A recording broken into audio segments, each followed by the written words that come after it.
In the quiet hours between dusk and dawn, when the world holds its breath and the veil between realms grows thin, there exists a figure in Korean mythology that has captivated imaginations for over 1,000 years. They are neither entirely cruel nor entirely kind, neither demon nor deity. They are the Jeoseung Saja, Korea's messengers of death, the grim reapers who guide souls from this world to the next. Tonight, we'll journey deep into the shadows of Korean folklore to uncover the mysteries of these enigmatic beings, and discover how their ancient legend inspired a modern phenomenon, from contemporary dramas to the global sensation of the Saja Boys in K-pop Demon Hunters. So settle in, dim the lights, and let us begin our descent into the realm of the afterlife. To understand the Jeoseung Saja, we must first understand their name. Jeoseung refers to the underworld in Korean Buddhist tradition, not quite the hell of Western imagination, but rather a liminal space where souls are judged and prepared for their next destination. Saja simply means messenger or emissary. These are not the architects of death itself, but rather its courteous, if unsettling, escorts. The origins of the Jeoseung Saja reach back to Korea's Three Kingdoms period, sometime between the 1st and 7th centuries CE, when Buddhism began to weave itself into the fabric of Korean spirituality. As Buddhist concepts of the afterlife merged with indigenous Korean shamanic beliefs, a unique figure emerged, one that would become distinct from death deities in other cultures. The Jeoseung Saja were born from this synthesis, carrying elements of both Buddhist cosmology and Korea's native traditions of ancestor worship and spirit communication. What makes these messengers particularly fascinating is their appearance. Unlike the skeletal hooded figure of the Western Grim Reaper, the Jeoseung Saja traditionally appear as pale, gaunt men dressed in the hanbok robes of Joseon dynasty scholars or officials. Their clothing is often described as white or black, colors of mourning in Korean culture, and they wear the distinctive god, the traditional horsehair hat worn by noblemen. This scholarly appearance is no accident. In traditional Korean society, officials and scholars held the power of life and death through their judgments and records, making them the perfect model for supernatural bureaucrats of the afterlife. But perhaps most chilling is what they carry. In their hands, the Jeoseung Saja hold two items that seal the fate of mortals, a ledger and a rope. The ledger, known as the Sengsabi, contains the names of those whose time has come, an unerring register of death that cannot be altered or argued with. The rope, sometimes described as invisible to all but the dying, is used to bind and guide souls on their journey to Jeoseung. Some tales speak of this rope as having the power to separate spirit from flesh with a single gentle pull. The Jeoseung Saja do not work alone. They serve under the command of the Yomra Daewang, the great King Yomra, who rules over the underworld and presides over the judgment of souls. This king, himself borrowed from Buddhist tradition, where he's known as Yama, sits in his great hole and weighs the deeds of each soul brought before him. The Jeoseung Saja are his loyal servants, his officers in the grand bureaucracy of death, ensuring that not a single soul escapes its appointed meeting with judgment. What's particularly intriguing is that unlike many death figures in world mythology, the Jeoseung Saja are not feared as evil beings. They are simply doing their job, following the cosmic law that governs all existence. In Korean folk tales, they are often portrayed as polite, even apologetic, as they come to collect souls. They might bow respectfully before explaining that one's time has come. This courtesy, this bureaucratic politeness in the face of death, makes them somehow more unsettling than a mindless monster ever could be. And here's where our story takes an interesting turn.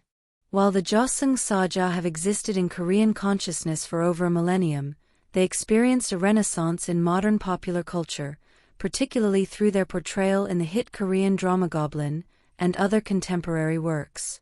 This revival sparked a wave of creative reinterpretation that would eventually lead to radical reimaginings like the Saja Boys in the 2025 film K-pop Demon Hunters, a modern, bold transformation of these ancient death messengers that has captured the hearts of a new global generation.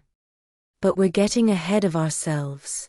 Before we can understand how the Jeoseung Saja evolved into everything from romantic drama leads to demon K-pop idols, we must first walk deeper into the old stories, the traditional tales whispered around fires on cold winter nights, when the boundary between our world and the next seems paper-thin. In the old tales, there are accounts of those who have glimpsed the Jeoseung Saja before their appointed time, a phenomenon known as seeing one's own death messenger. According to Korean folklore, certain individuals blessed or cursed with spiritual sight can perceive these messengers days or even weeks before death arrives. Shamans, in particular, were said to possess this ability, sometimes warning families that the Jeoseung Saja had been spotted lingering near a household, standing silent vigil outside a door or window, consulting their ledger with an expression of patient inevitability. These advanced sightings were not without purpose. In traditional belief, the Jeoseung Saja might appear early to observe and confirm the identity of the soul they were to collect, ensuring no mistakes were made.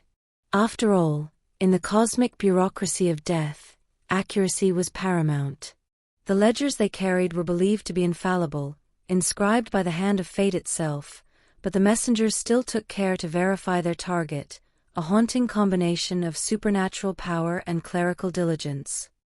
But what happens when a mistake does occur? Korean folklore is rich with tales of mistaken death, stories where the Jeoseung Saja accidentally collect the wrong soul, often due to similar names or confusion between family members. These tales reveal something deeply human about how Koreans conceptualize death. Even the supernatural could err, and even in the afterlife, bureaucratic mix-ups could happen.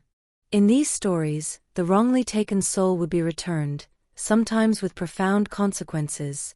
Having glimpsed the realm beyond, they would return changed, bearing knowledge of what awaits us all.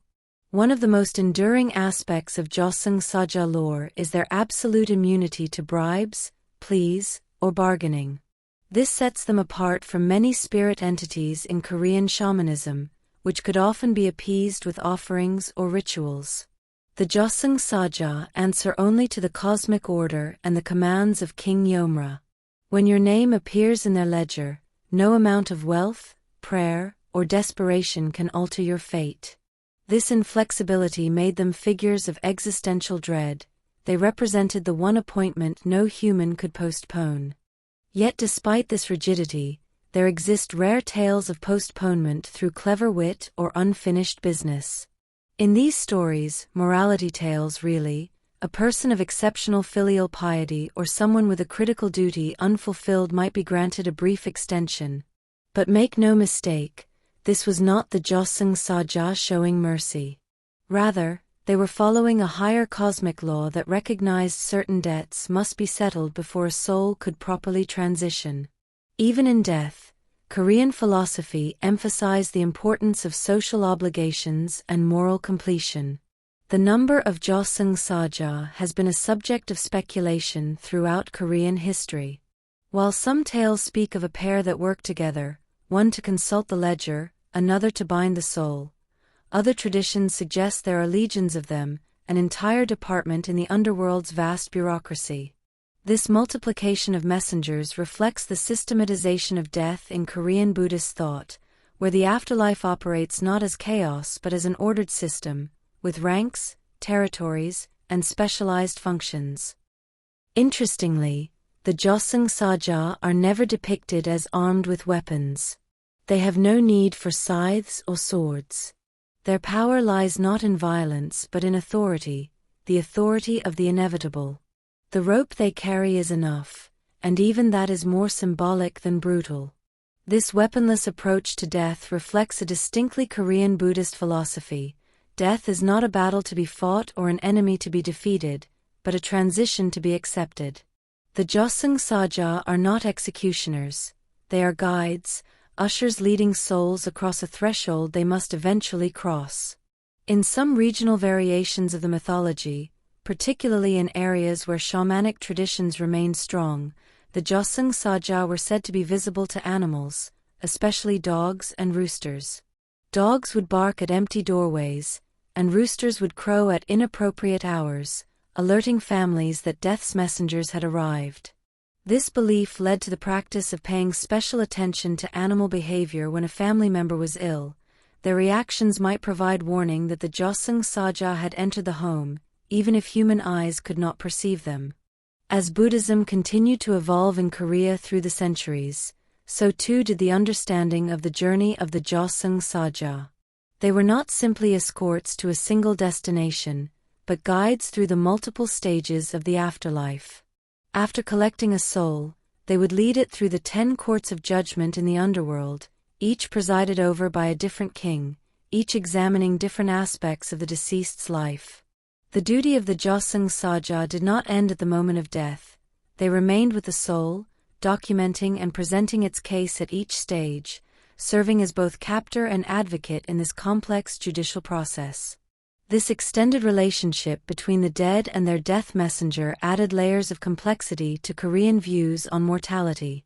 The Jeoseung Saja were not brief, terrifying visitors, but companions through the most important journey a soul would ever take. In some tales, they even offered advice on how to answer the questions of the 10 kings, or warned souls about which of their sins might be judged most harshly. This wasn't mercy, but rather the methodical helpfulness of a skilled bureaucrat guiding someone through an intricate system.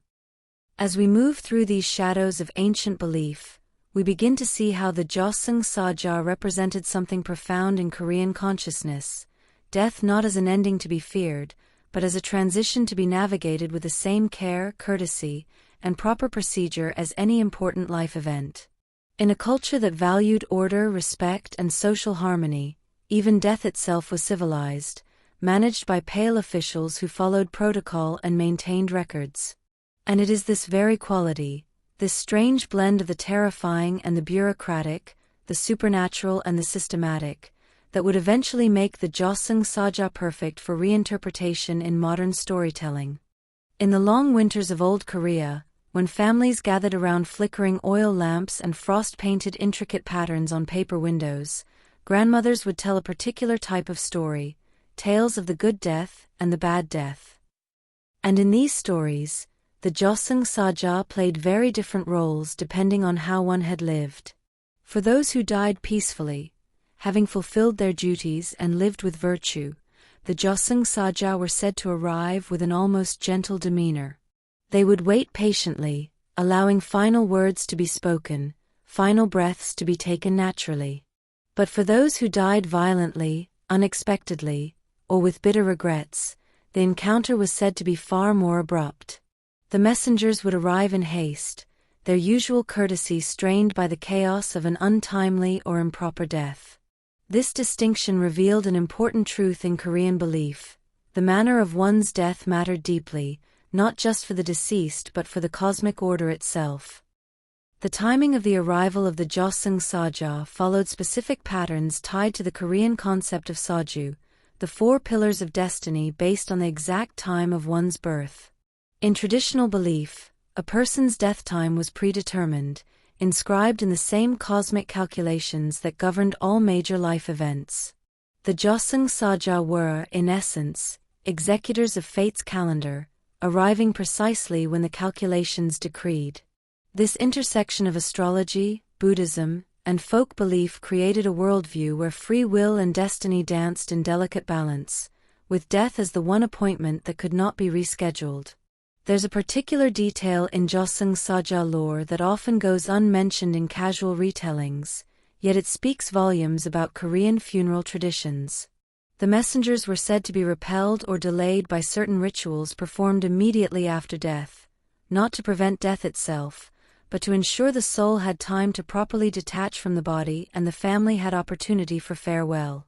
The practice of covering mirrors, opening windows, and placing rice and coins in the deceased's mouth all served partly to manage this critical transition period when the Jeoseung Saja and the soul were believed to still be present in a household. In the Joseon dynasty, which lasted from 1392 to 1897, the image of the Jeoseung Saja became more standardized in art and literature. Paintings from this era, particularly those depicting the 10 kings of hell, show the messengers in remarkable detail, their faces neither cruel nor kind, but focused, almost meditative in their duty. Their robes are rendered with precise attention to the fashion of court officials, reinforcing their role as celestial bureaucrats. These artistic depictions were not mere decoration. They appeared in temples and were used in shamanic rituals, serving as visual reminders of the ordered nature of the cosmos and the inevitability of judgment. What's particularly fascinating is the relationship of the Jeoseung Saja with time itself. According to some philosophical interpretations within Korean Buddhism, these messengers exist outside normal temporal flow. They can see a person's entire life simultaneously, past, present, and the unlived future that will now never be. This perspective grants them a kind of omniscience that makes their ledgers unnecessary in a literal sense. The ledger is more a symbol of cosmic record-keeping than an actual need to remember names. They know you not as you know yourself, moment by moment, but as a complete story already written, already concluded. In Korean shamanic practice, there existed rituals specifically designed not to ward off the Jeoseung Saja, for that was impossible, but to ensure they came at the right time and took the correct person. These rituals, called gut, might be performed for a seriously ill family member, not to save them if their time had truly come, but to clarify the cosmic records and prevent mistaken early collection. The mudang, or shaman, would serve as an intermediary, essentially double-checking the paperwork of fate. This reveals a pragmatic spirituality. If death was inevitable, one could at least ensure it proceeded correctly.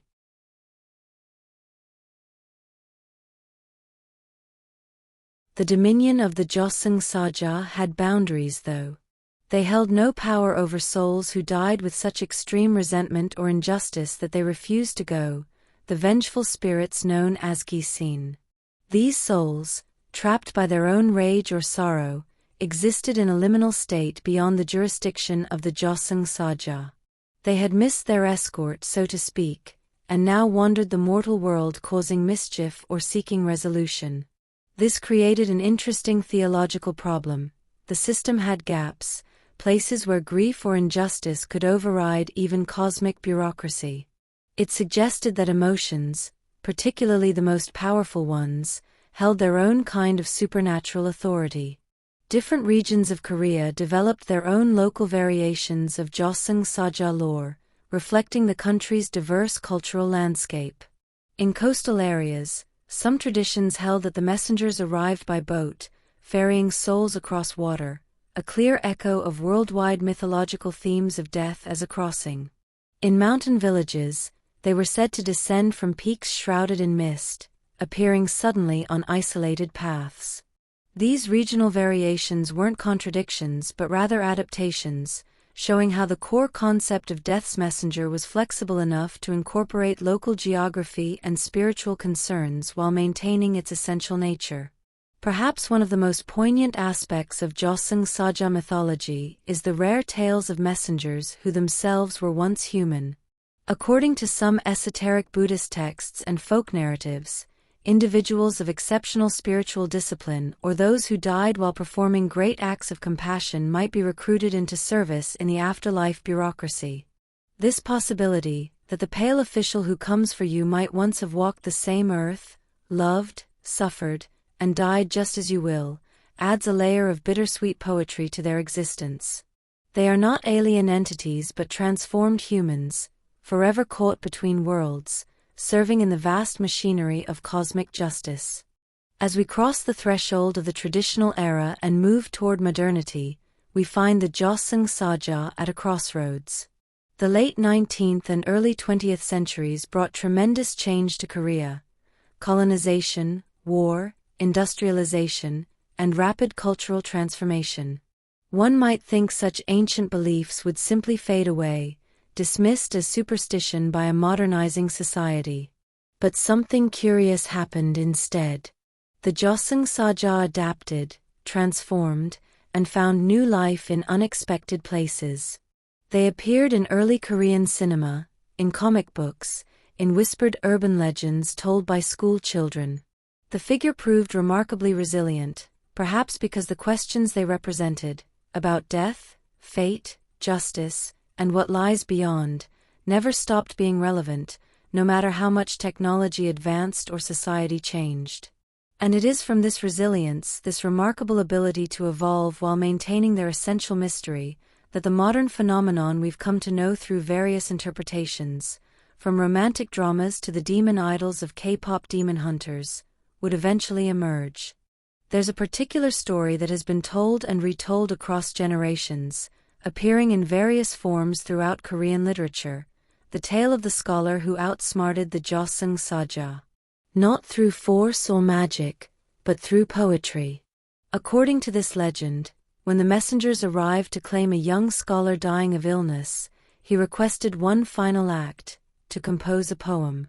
The Jeoseung Saja, being themselves associated with scholarly pursuits and bureaucratic order, granted this request.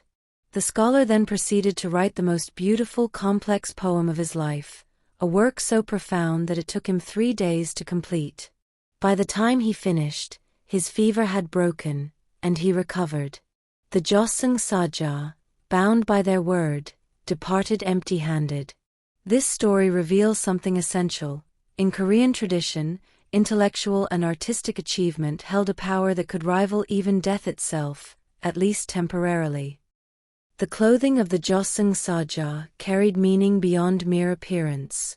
The white robes often described in tales represent the Korean color of mourning, yes, but also purity and transition, the liminal state between life and death. Black robes, alternatively mentioned in some accounts, represented the finality of judgment and the darkness of the unknown.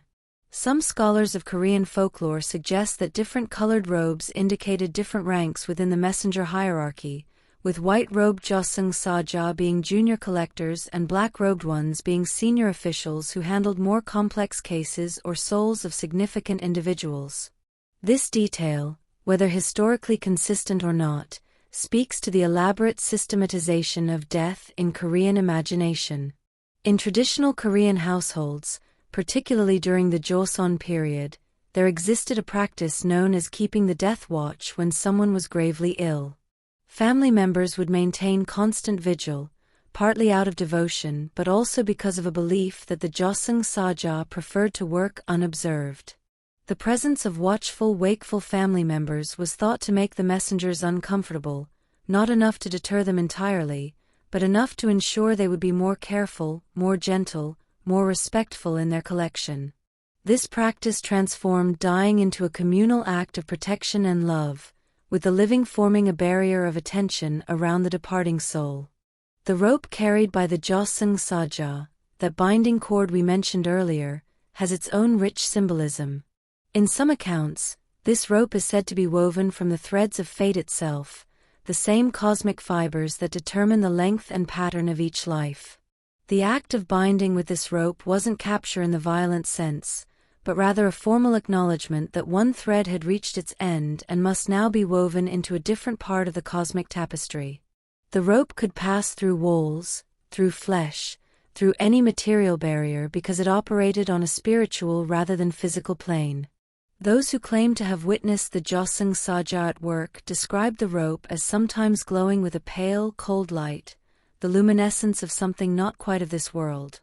Throughout Korean history, there have been documented accounts, whether believed or dismissed, of individuals who claim to have died, met the Jeoseung Saja, journeyed partway to the underworld, and then returned. These near-death experiences, recorded in historical texts and personal testimonies, share remarkable consistency in their details. The experiencers describe being led by pale figures in traditional dress, walking along a specific path, sometimes a bridge, sometimes a road lined with unfamiliar trees, toward a distant structure of judgment. What makes these accounts particularly interesting is that they often include the moment of return, being told by the Jeoseung Saja that a mistake had been made, or that their time was not yet come, and being escorted back to their body with stern warnings to live more virtuously. These stories served as powerful moral lessons, first-hand testimonies of the afterlife's reality and the importance of ethical living. The relationship of the Jeoseung Saja with other supernatural entities in Korean mythology is complex and hierarchical. While they serve King Yomra directly, they are distinctly separate from other death-associated spirits.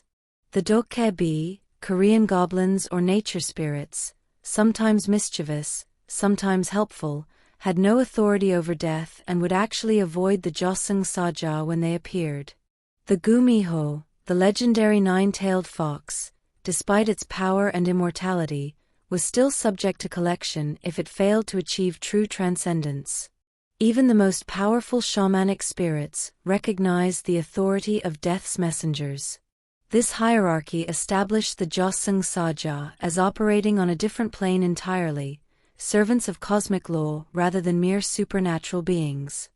In terms of historical documentation, references to 저승 사자 appear in various 조선 dynasty texts, including the 지봉유설 an encyclopedia compiled by 이수광 in the early 17th century, and in numerous collections of folklore and supernatural tales like 어우야담 and 청구야담.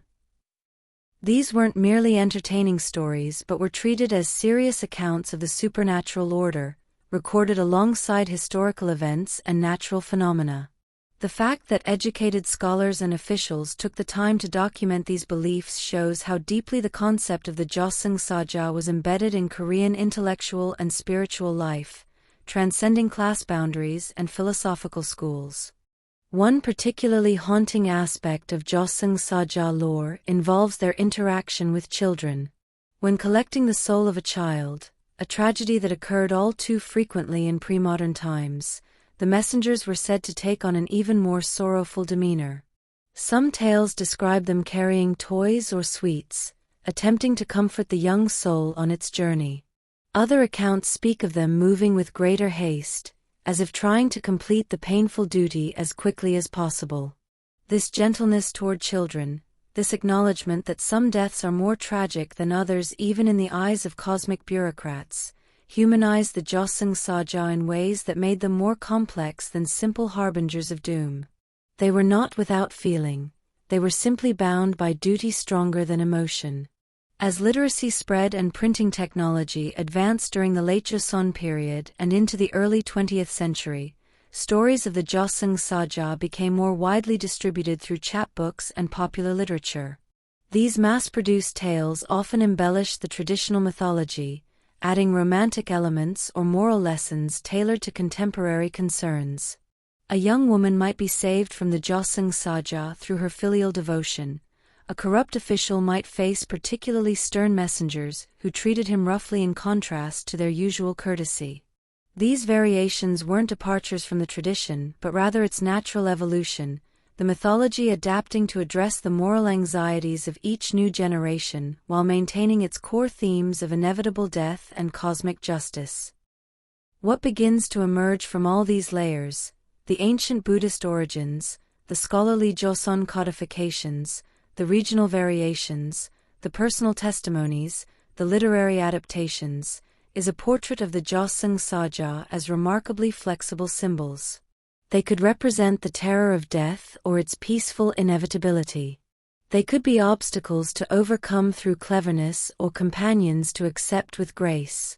They were simultaneously servants of an impersonal cosmic order and beings capable of sorrow, particularly when their duty involved the young or the virtuous dying before their time. This flexibility, this ability to mean different things in different contexts while maintaining their essential nature, would prove crucial when Korean culture entered its modern era. Because the 20th century would test these ancient beliefs in ways no one could have anticipated, forcing the Jeoseung Saja to evolve once again or risk fading into mere historical curiosity. The Japanese colonial period, from 1910 to 1945, represented a dark chapter in Korean history, and even the mythology of the Jeoseung Saja was not immune to its effects. During this time, traditional Korean spiritual practices were suppressed or manipulated as part of cultural assimilation efforts. Yet interestingly, the Jeoseung Saja persisted in the collective consciousness, appearing in underground literature and whispered tales as symbols of resistance. In some accounts from this period, the messengers were reimagined as collecting the souls of colonial oppressors, serving cosmic justice when earthly justice had failed. This politicization of death's messengers showed how deeply embedded they were in Korean identity, so fundamental that even attempts at cultural erasure couldn't dislodge them. After liberation in 1945 and through the Korean War, the concept of the Jeoseung Saja took on new resonance. In a time of mass death and unprecedented trauma, the image of orderly bureaucratic death messengers who maintained records and followed procedure offered a strange kind of comfort. It suggested that even amid chaos, even when death seemed random and meaningless, there was still an underlying order. Elderly survivors from this era sometimes spoke of seeing pale figures on battlefields or in refugee camps. Whether hallucinations born of trauma or genuine spiritual experiences, these sightings kept the mythology alive through Korea's darkest modern hours. The rapid industrialization and urbanization of South Korea from the 1960s onward might have seemed incompatible with traditional beliefs about death messengers. Yet the Jeoseung Saja found new life in an unexpected place. They began appearing in Korean horror cinema and television. Early films depicted them traditionally, as somber officials in hanbok, but as special effects advanced, they became more visually dramatic.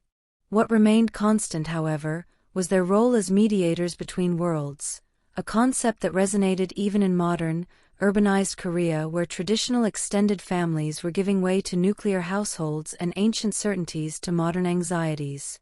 In the 1980s and 90s, Korean manhwa, comic books and graphic novels, embraced the Jeoseung Saja as recurring characters. Artists found the visual potential irresistible, the flowing traditional robes, the pale faces, the ledgers and ropes, all rendered in dramatic black and white panels. But more than aesthetics, the manhwa medium allowed for deeper exploration of what it might be like to be a Jeoseung Saja, the burden of the job, the isolation, the weight of witnessing humanity's final moments day after day. These stories began to grant the messengers interiority, transforming them from symbols into characters with thoughts, feelings, and conflicts. This shift would prove crucial for their eventual transformation into the diverse modern interpretations we see today. One element that has remained remarkably consistent across all periods and adaptations is the immunity of the Jeoseung Saja to the passage of time. They do not age, do not tire, do not require sustenance. They exist in what might be called a state of eternal present, forever performing the same duty. This timelessness makes them witnesses to all of Korean history, collecting souls of peasants and kings, scholars and warriors, victims and victors. In some philosophical interpretations, this makes each Jeoseung Saja a living archive of Korean experience, carrying within them the final moments of countless lives spanning centuries. They are, in essence, death personified but also history personified, the ultimate keepers of collective memory. The concept of han, that uniquely Korean emotion of unresolved sorrow, resentment, and grief, intersects interestingly with Jeoseung Saja mythology. Han is considered one of the most powerful forces in Korean spirituality, capable of binding souls to the mortal world or transforming them into vengeful gisin. The Jeoseung Saja, then, can be understood as agents of resolution, attempting to prevent Han from accumulating to dangerous levels. When they arrive at the moment of death, part of their role is not just collection but also a kind of spiritual closure, an official ending that allows the soul to let go. When they fail, when Han is too strong, the system breaks down and supernatural chaos results. This reveals death's messengers as serving a protective function, preventing the corrosive effects of unresolved grief from poisoning both the living world and the dead. In traditional Korean Buddhism, there's a concept called the 49-day mourning period, the time it takes for a soul to complete its journey through the 10 courts and receive its judgment. During this period, families perform rituals and offer prayers to assist the deceased. What's less commonly known is that the Jeoseung Saja are believed to remain with the soul throughout this entire journey, not just at the moment of collection. They serve as constant companions, guides, and witnesses during those crucial 49 days.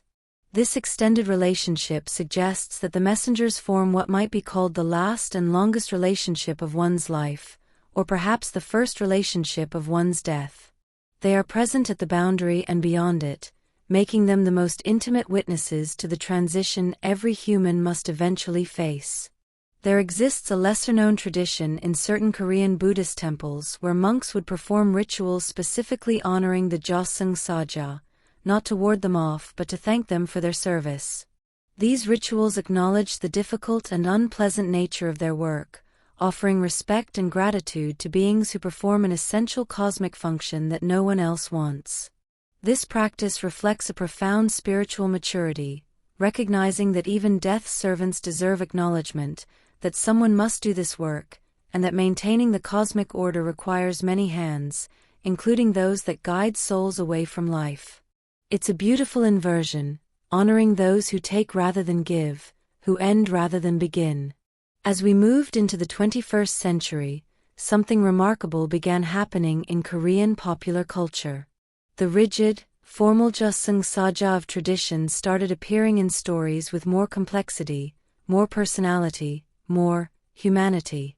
Television dramas began featuring them as tragic figures, bound to their duty but longing for connection. Webtoons portrayed them as overworked employees in the cosmic bureaucracy, dealing with ridiculous quotas and difficult managers. This wasn't disrespect but rather a new kind of engagement, bringing ancient mythology into conversation with modern concerns about work, meaning, purpose, and connection. The 2016 drama Goblin, also known as Guardian, the Lonely and Great God, marked a watershed moment. While the show's goblin protagonist captured most attention, it also featured a Grim Reaper character, essentially a modernized Jeoseung Saja, portrayed with devastating emotional depth. He was bound by rules, yes, but also capable of love, humor, friendship, and profound loneliness. He wore modern black suits instead of hanbok, but he still carried the essential nature of the traditional messenger, the inability to change fate, the burden of witnessing death, the isolation of existing between worlds. This character's popularity sparked something significant, a wave of fascination with romanticized, emotionally complex death messengers that would influence countless subsequent works. The transformation was underway. The ancient pale officials in their scholars' robes, the stern bureaucrats of the underworld, were becoming something new while remaining something old. They were being reimagined for a generation that understood loneliness, overwork, and the search for meaning in structured systems. The cosmic bureaucracy of death was beginning to look suspiciously like the modern corporate world, and the Jeoseung Saja, eternal, isolated, duty-bound, were becoming mirrors in which contemporary Koreans could see their own struggles reflected. But we're getting ahead of ourselves. To truly understand the full scope of modern Jeoseung Saja interpretations and their cultural impact, including the radical reimagining that would become the Saja Boys, we need to explore more deeply how modern Korean society embraced and transformed these ancient figures, giving them new life in an age that supposedly had no room for such beliefs. To understand the modern evolution of Jeoseung Saja, we must first understand the unique cultural moment in which they were reimagined. Modern South Korea exists in a fascinating duality, one of the world's most technologically advanced nations, yet also a place where shamans still practice, where ancestor rituals remain important, where the old and new don't simply coexist but actively inform each other. It's a society where you might visit a Buddhist temple in the morning and a K-pop concert in the evening, where cutting-edge smartphones are used to check astrological compatibility. This cultural fluidity created the perfect environment for ancient death messengers to be radically reimagined. Beginning in the 2010s, Korean dramas and webtoons began featuring modernized Jeoseung Saja characters with unprecedented emotional depth, attractive, conflicted figures who were younger and more relatable than the stern, ageless officials of tradition. These weren't called by a special name at first, they were simply contemporary interpretations of the traditional death messengers, appearing in shows like Goblin and numerous other productions. This shift reflected a deeper cultural transformation. Death's messengers were being humanized, brought into the realm of characters you might empathize with, even romance, rather than simply fear. The term Saja Boys itself has a specific and fascinating origin. In June 2025, Netflix released K-pop Demon Hunters, an animated musical film directed by Maggie Kong and Chris Applehands that would bring the concept to global audiences in an entirely unexpected way. The film featured the Saja Boys as a 5-member fictional K-pop boy band, led by Jinwoo, with members labeled as Mystery Saja, Abby Saja, Romance Saja, and Baby Saja, intentionally mirroring the archetypal roles found in real K-pop groups. But here's the twist. These glossy, charismatic idols with their tightly produced performances were actually demons who exploited fandom obsession to steal souls. The film had taken the ancient Jeoseung Saja concept, beings associated with death and the afterlife, and reimagined them as modern pop culture antagonists who prey on fans through the very mechanisms of celebrity and idol worship. This wasn't just creative license. It was a brilliant commentary on how traditional spiritual concepts could be reinterpreted through contemporary anxieties. Instead of stern officials in hanbok guiding souls to judgment, the Saja Boys were seductive pop stars using music, choreography, and fandom as literal tools of supernatural influence. The film drew explicitly from Korean shamanic traditions where song and dance function as protective rituals, but modernized these concepts into pop cultural metaphors where idols and idol culture become mechanisms of spiritual power, for good or evil. What's particularly interesting is how both the modernized Jeoseung Saja in dramas and the specific Saja Boys from K-pop Demon Hunters intersected with the global rise of the Korean wave, Hallyu. As K-dramas gained international audiences, these reimagined Grim Reaper characters introduced millions of viewers worldwide to Korean concepts of death and the afterlife. The Saja Boys took this even further. The film became a major global hit, with its soundtrack achieving real-world chart success.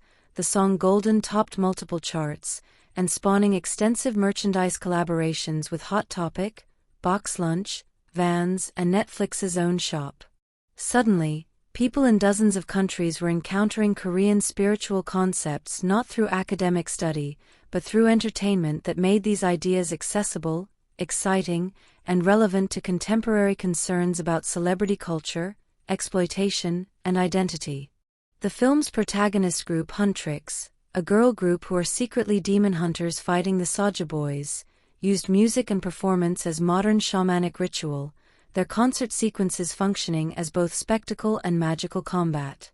This innovative approach prompted conversations in the entertainment industry about how mythology could be repackaged through pop culture, and Netflix and Sony Pictures Animation quickly moved toward developing sequels, recognizing they tapped into something powerful: the intersection of ancient spiritual concepts with contemporary pop cultural anxieties. In the world of K-pop and K-drama fanfiction, a massive creative community, modernized Jeoseung Saja characters took on lives of their own.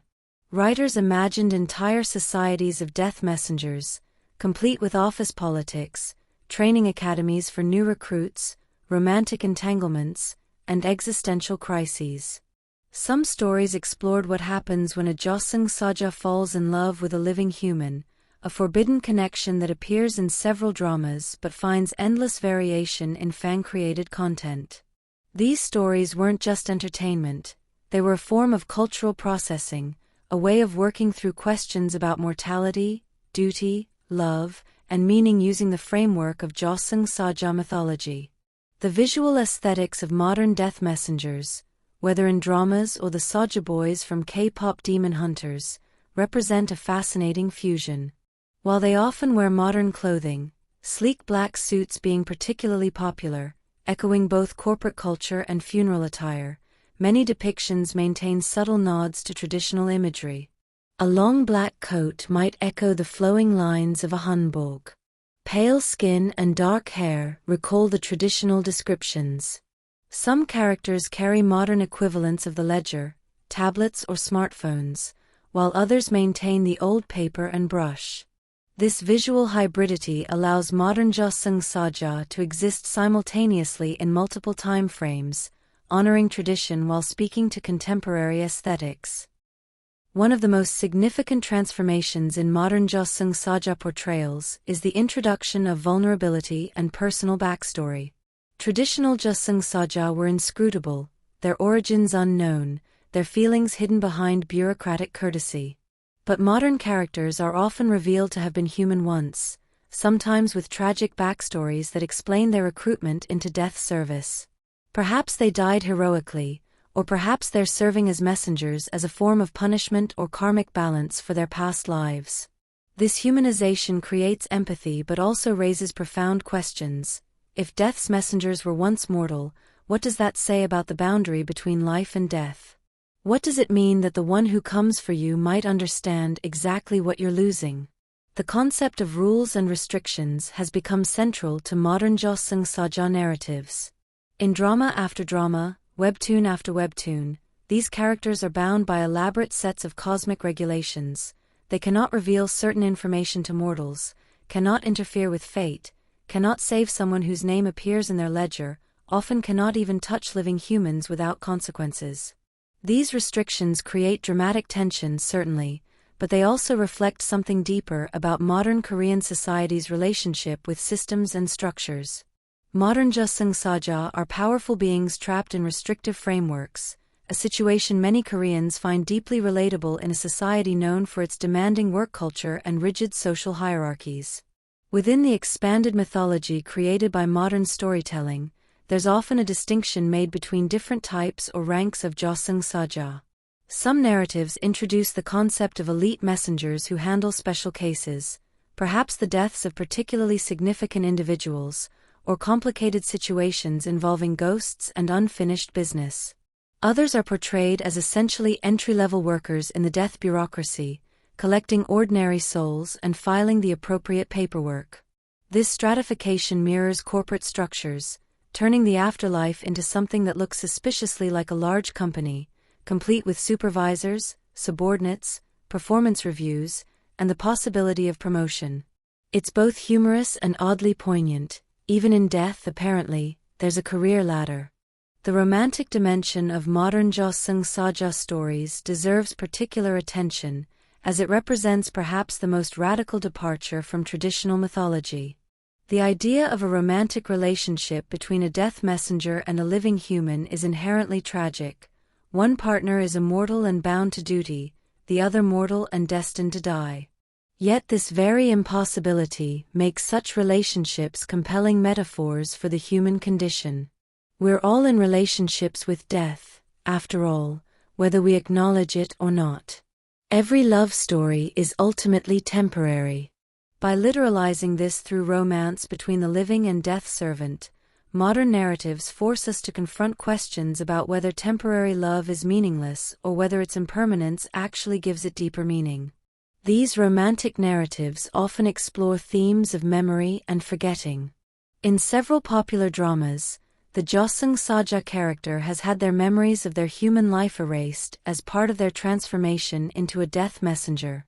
The story then becomes a journey of rediscovery, piecing together a forgotten past, understanding who they were before they became what they are. This theme resonates powerfully in a culture where rapid modernization has sometimes meant forgetting or devaluing traditional practices and beliefs. The death messenger recovering his human memories becomes a metaphor for cultural memory itself, the importance of knowing where you came from, even as you serve functions in the present. Beyond romance, modern Jeoseung Saja stories have also generated narratives about friendship and found family among the messengers themselves. When you're immortal and isolated from normal human connection, your co-workers become your only real relationships. Some narratives explore these bonds with genuine depth.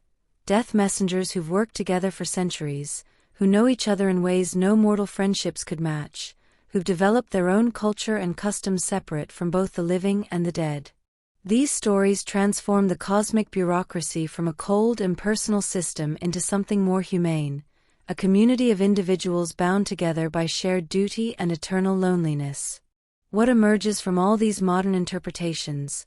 whether in romantic dramas, the radical reimagining in K-pop Demon Hunters, or countless webtoons, is a version of the Jeoseung Saja that is simultaneously ancient and contemporary, powerful and vulnerable, fearsome and sympathetic. These modern death messengers retain the essential function of their mythological ancestors.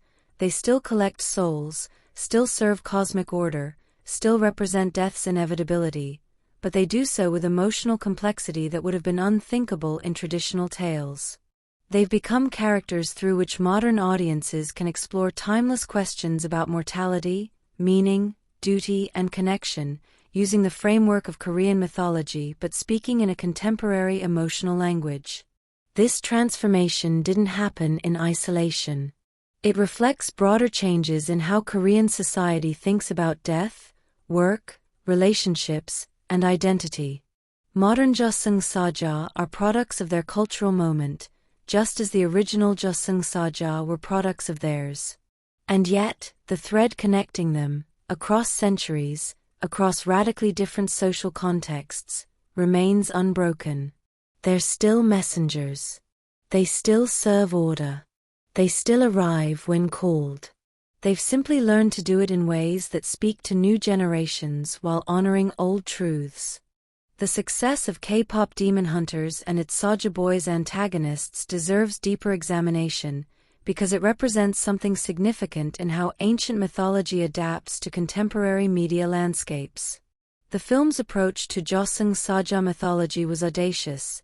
It transformed beings traditionally associated with solemn duty and cosmic order into glamorous pop idols whose very appeal was their weapon. This wasn't a betrayal of the source material but rather a sophisticated reinterpretation that recognized something essential. In the modern world, celebrity and fandom create their own kind of spiritual power, capable of both elevation and exploitation. The 5 Saja Boys, Jinwoo and his 4 archetypal companions, embodied familiar K-pop boy band tropes with deliberate precision.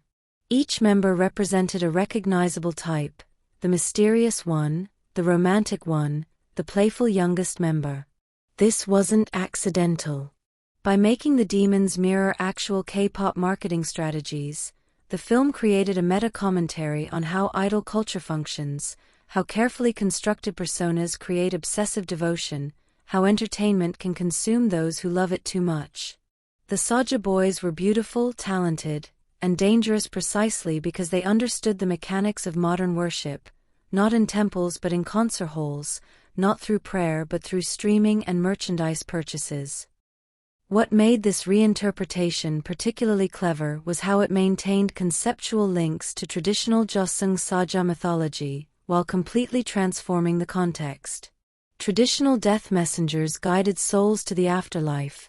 The Saja Boys harvested souls through fandom. Traditional messengers maintained cosmic balance. The Saja Boys disrupted it for personal power.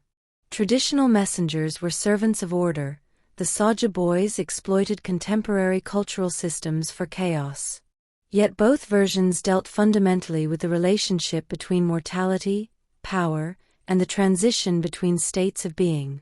The film asked, in an age where celebrity culture can drive people to obsession, financial ruin, or even death, aren't pop idols a kind of modern death messenger, capable of leading devoted fans toward their own destruction? The film's creators explicitly drew inspiration from Korean shamanic traditions, where women performed songs and dances as protective rituals. By making the heroic Huntrix group use music and choreography as literal demon-fighting tools, they honored this tradition while modernizing it. But by making the villainous Saja Boys use those same tools for exploitation, they acknowledged a darker truth: any spiritual or cultural technology can be weaponized. The same performance that protects can also prey. The same devotion that uplifts can also consume. The cultural impact of K-pop Demon Hunters extended far beyond the film itself. When fictional songs from the Saja Boys achieved real-world chart success, when merchandise sold out, when fans began creating their own content about these demon idols, something fascinating happened. The boundary between fiction and reality blurred in ways that actually reinforced the film's themes. People were forming real fanish attachments to fictional demons designed to critique fanish attachment. It was recursive, meta, and deeply appropriate for a film about how entertainment can possess us. The confirmation of sequel development suggests that studios recognize the commercial and artistic potential of this approach, taking deep cultural mythology and refracting it through contemporary pop culture in ways that honor the source while making it accessible and relevant. This is exactly what happened to traditional Jeoseung Saja mythology over centuries, just compressed into the rapid cycle of modern media production. The Saja Boys weren't replacing traditional death messengers, they were demonstrating how those archetypes remain vital by constantly being reborn in forms that speak to each new generation's anxieties and obsessions. Critics noted that the film succeeded in part because it balanced authentic Korean cultural elements with globally recognizable pop music aesthetics. The Saja Boys looked like they could be an actual K-pop group. The styling, the choreography, the member dynamics all felt professionally authentic. This authenticity made the subversion more effective. By making demons look exactly like beloved idols, the film forced audiences to confront uncomfortable questions about the industries and fandoms they participate in. Are we being consumed by what we love? Do our obsessions serve us or do we serve them? When does devotion become dangerous? These questions connect directly to traditional concerns about Han, that uniquely Korean concept of unresolved grief and resentment that we explored earlier. The Saja Boys exploited Han, feeding on the unfulfilled longings and obsessive attachments that characterize modern fandom. In this way, they functioned inversely to traditional Jeoseung Saja, who worked to prevent Han from accumulating to dangerous levels. The Saja Boys cultivated it, weaponized it, turned spiritual and emotional vulnerability into a harvesting mechanism. It's a dark vision, but one that resonates with real concerns about how modern entertainment industries can exploit parasocial relationships and fan devotion for profit. The film's approach to identity and shame also connected to deeper themes in Korean culture and Jeoseung Saja mythology. Some characters in K-pop demon hunters had mixed demon heritage, struggling with internalized shame about their nature. Are they human or monster, hero or threat? This mirrors the complexity we've seen in modern Jeoseung Saja narratives, where death messengers often grapple with their own humanity, their own capacity for feeling in the face of a duty that demands emotional distance. The question of what you are versus who you choose to be runs through both traditional mythology and its contemporary reinterpretations. What K-pop demon hunters ultimately demonstrated was that Jeoseung Saja mythology remains vibrant because it's flexible enough to contain multitudes. Death messengers can be stern officials, romantic leads, or demonic pop stars. The form changes but the core function persists. They stand at boundaries, they deal with transitions, they force confrontation with mortality and meaning. Whether that's literal death or the metaphorical death of self that comes from being consumed by obsession, the archetype adapts while remaining recognizable. The global success of the Saja Boys, this specific radically reimagined version of Korean death messengers, proved that these ancient concepts could travel, transform, and thrive in unexpected contexts. A 1,000-year-old mythology found new life in a 2025 animated musical film about demon K-pop idols, and somehow it worked. It worked because the fears the Saja Boys represented, of being consumed, of losing yourself, of beautiful things that destroy you, are as eternal as the fears traditional Jeoseung Saja represented about mortality and judgment. As we continue exploring modern interpretations of death messengers, we'll see how the success of properties like K-pop demon hunters influenced other creators, encouraged more bold reinterpretations of traditional mythology, and demonstrated that ancient spiritual concepts don't need to be preserved in amber to remain meaningful. They need to be lived with, played with, reimagined for each new context while maintaining their essential truth. In examining the psychology of modern Jeoseung Saja characters across various media, one recurring element stands out: the concept of emotional numbness as both protection and prison. Many modern narratives depict death messengers who've deliberately dulled their emotions to survive the weight of their work. They've learned not to feel too deeply about the souls they collect, the grief they witness, the final moments they facilitate. But this numbness comes at a cost. It separates them not just from mortals but from their own humanity, creating a different kind of death. Several stories explore the journey of a Jeoseung Saja relearning how to feel, often through connection with a living human who breaks through their carefully constructed emotional walls. It's a powerful metaphor for modern burnout culture, where emotional self-protection can become self-imprisonment. The architectural spaces associated with modern Jeoseung Saja have taken on distinctive characteristics in visual media. The offices or way stations where death messengers work are often depicted as liminal spaces, neither fully in the mortal world nor entirely in the afterlife. They might be accessed through ordinary-looking doors that lead to impossible interiors, or exist in perpetual twilight, or feature windows that look out onto voids rather than landscapes. These spaces reflect the in-between nature of the messengers themselves, beings who belong nowhere completely, who exist in permanent transition. The aesthetic often combines traditional Korean architectural elements like wooden beams and paper screens with stark modern minimalism, creating environments that feel both ancient and contemporary, familiar and alien. An interesting development in recent narratives is the introduction of rookie death messengers, newly recruited souls still learning their duties, still making mistakes, still emotionally affected by what they witness. These characters serve as audience surrogates, asking questions veteran messengers would never ask, expressing emotions that centuries-old beings have learned to suppress. But they also represent something poignant, the loss of innocence that comes with the job. Stories often track their transformation from empathetic, horrified newcomers to efficient, emotionally distant professionals. It's a coming-of-age story in reverse. Instead of growing into fuller humanity, they're learning to become less human, and the tragedy of that transformation becomes the emotional core of many narratives. The concept of soul quality, or the ability to perceive the moral weight of individuals, has been explored in various modern stories.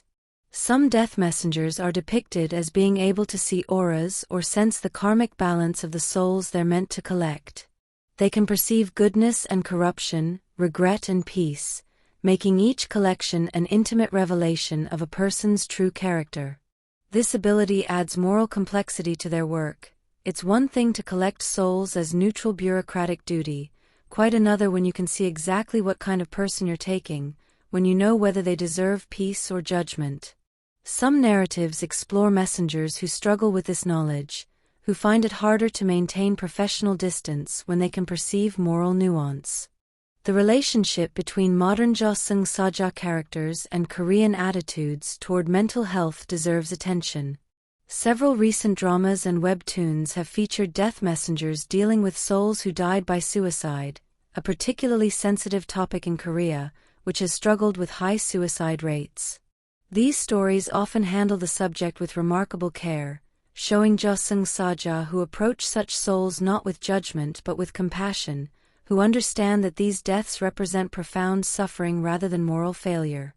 Some narratives even explore death messengers who themselves struggle with existential despair, who understand suicidal ideation from the inside. By addressing mental health through the lens of supernatural mythology, these stories create safe distance for exploring painful topics while maintaining emotional authenticity. In the expanded lore, there's often mention of a final collection, a death messenger's last soul before their duty ends and they can move on. This final assignment is frequently portrayed as the most difficult, often involving someone the messenger has come to care about or a soul that challenges everything they've learned about their duty. The idea that one's liberation comes through the hardest task, that freedom requires one final sacrifice, resonates deeply with Korean cultural values around perseverance and the significance of endings. It also creates powerful narrative tension, the promise of release balanced against one last impossible duty. The concept of forgotten souls, or those who slip through the bureaucratic cracks, has emerged as a fascinating subplot in various narratives. These are individuals who died but whose names somehow never appeared in the ledgers, souls who exist in liminal states because no messenger came to collect them. Some stories present specialized Jeoseung Saja, whose job is to find and retrieve these lost souls, often after decades or even centuries have passed. This edition addresses a very modern anxiety, the fear of being overlooked, of falling through systemic gaps, of having one's existence go unacknowledged. Even in death, apparently, bureaucracy can fail you, and someone must clean up the administrative errors. The training and initiation of new Jeoseung Saja has become rich narrative territory. Some stories depict elaborate academies or apprenticeship systems where new recruits learn the rules, practice their duties, and are gradually desensitized to death's emotional weight. These sequences often parallel modern Korean education and corporate training cultures, rigorous, hierarchical, demanding perfection. The irony isn't lost on audiences. Even in the supernatural realm, you must go through grueling preparation to qualify for your job. But these training narratives also explore deeper questions. Can you teach someone to take life seriously while taking lives routinely? How do you prepare someone for eternal duty? When does necessary professional distance become pathological detachment? One particularly poignant element in many modern stories is the concept of echo memories, fragments of their human lives that occasionally surface despite memory erasure. A death messenger might inexplicably feel drawn to a particular place, or experience sudden emotion when encountering certain music, or feel recognition when seeing someone they loved in their mortal life but can no longer consciously remember. These echo memories create dramatic irony. The audience often knows the significance of these moments before the character does, but they also explore questions about identity and continuity. If you can't remember who you were, are you still that person? Do the feelings that remain without context still have meaning? Can love survive the complete loss of memory? The relationship between modern Jeoseung Saja and traditional Korean ancestor veneration presents interesting theological complications that some narratives address directly. In Korean culture, ancestors are honored and believed to maintain connection with living descendants. But if a Jeoseung Saja is a transformed ancestor, what happens to that relationship? Some stories explore death messengers who must collect souls from their own family lines, who watch descendants they can no longer acknowledge, who exist in painful proximity to people they once loved but can no longer protect or guide. This creates a heartbreaking inversion of ancestor veneration. Instead of ancestors watching over the living, they're watching them die, one by one, unable to intervene. In recent years, several narratives have introduced the concept of emotional contamination, the idea that prolonged exposure to human emotions during soul collection can begin to affect the messenger, eroding their supernatural detachment. A Jeoseung Saja might start experiencing second-hand grief, absorbing the emotional states of the dying, gradually accumulating a burden of feelings that aren't originally their own. This concept creates both vulnerability and humanity. These beings become more relatable as they struggle with emotions they're not supposed to have, while also raising questions about boundaries, empathy, and the cost of bearing witness to others' pain. What emerges from all these modern elaborations is a mythology that's become almost therapeutic in function. Modern Jeoseung Saja narratives allow audiences to explore death and mortality through the safety of supernatural distance. By following characters who deal with death professionally, viewers and readers can contemplate their own mortality without facing it directly. By watching death messengers struggle with meaning, duty, and connection, audiences can process their own struggles with these universal human concerns. The Jeoseung Saja have always served this function, really. They've always been a way to think about death without being consumed by death anxiety. But modern interpretations have made this psychological function more explicit, more emotionally accessible, more tailored to contemporary forms of anxiety and yearning. As we move toward the conclusion of our journey tonight, we'll explore what all of this, 1,000 years of mythology and a decade of radical reinvention, tells us about Korean culture, about human nature, and about why we need figures like the Jeoseung Saja at all. One of the most philosophically rich additions to modern Jeoseung Saja mythology is the concept of the soul contract, a celestial agreement that governs the terms of a death messenger's service. In some narratives, these contracts contain clauses and loopholes that can be discovered and exploited, turning cosmic law into something more like cosmic legal code. A Jeoseung Saja might find a technicality that allows them to delay a collection, or discover that under certain rare circumstances, they can trade their own remaining service time to extend someone else's life. This legalistic approach to the supernatural reflects Korea's highly developed legal culture and creates stories where wit and careful reading matter as much as supernatural power. It suggests that even cosmic law operates on precedent and interpretation, that the universe itself runs on contracts that can be understood and occasionally negotiated. The concept of death zones or supernatural territories has been developed in several narratives.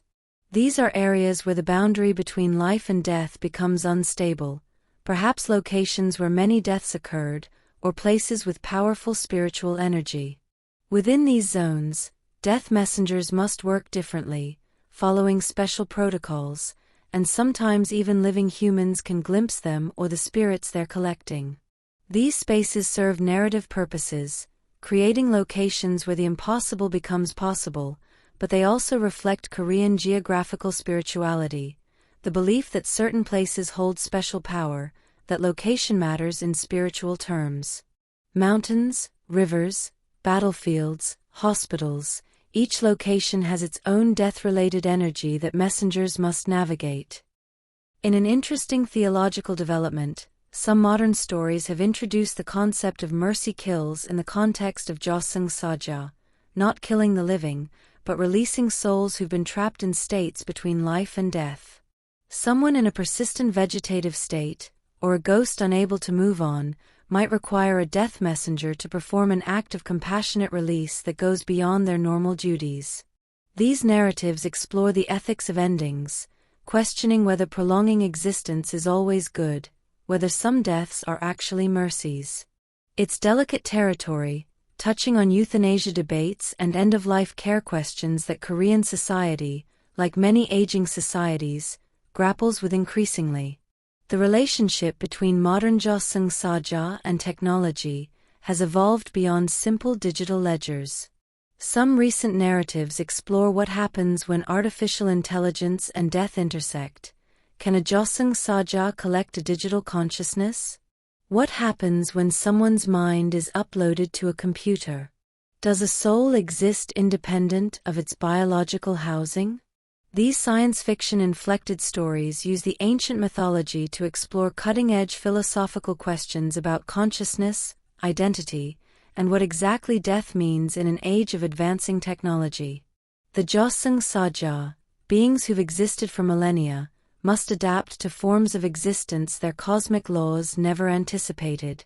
An increasingly common element in narratives is the portrayal of death messengers having hobbies or interests during their downtime, humanizing details that would have been unthinkable in traditional mythology.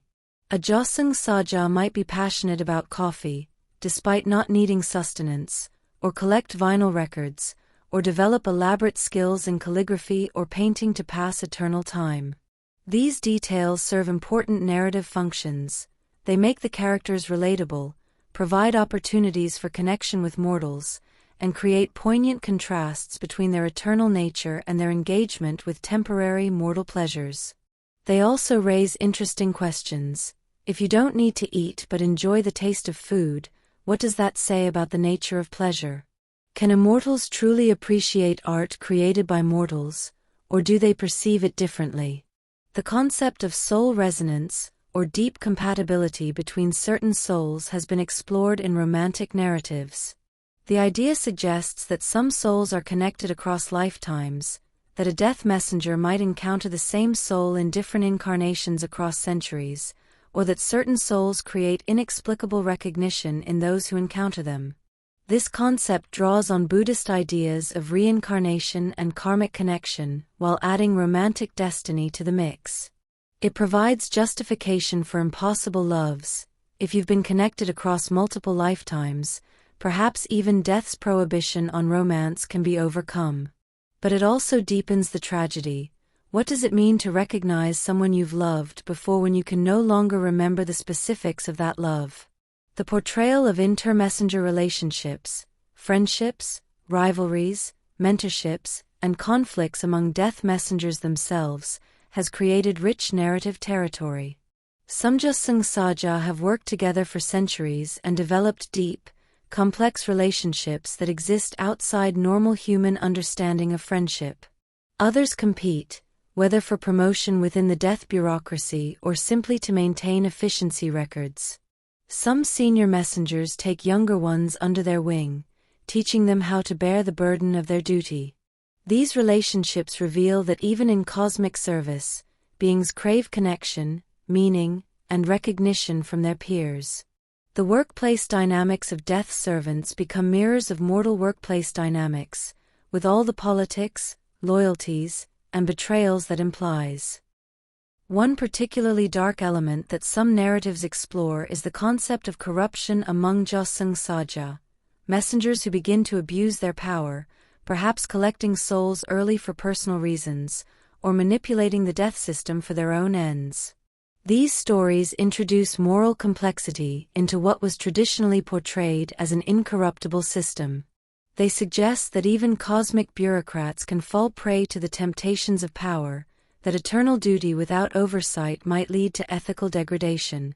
These corrupted messengers often serve as antagonists, but their existence raises troubling questions.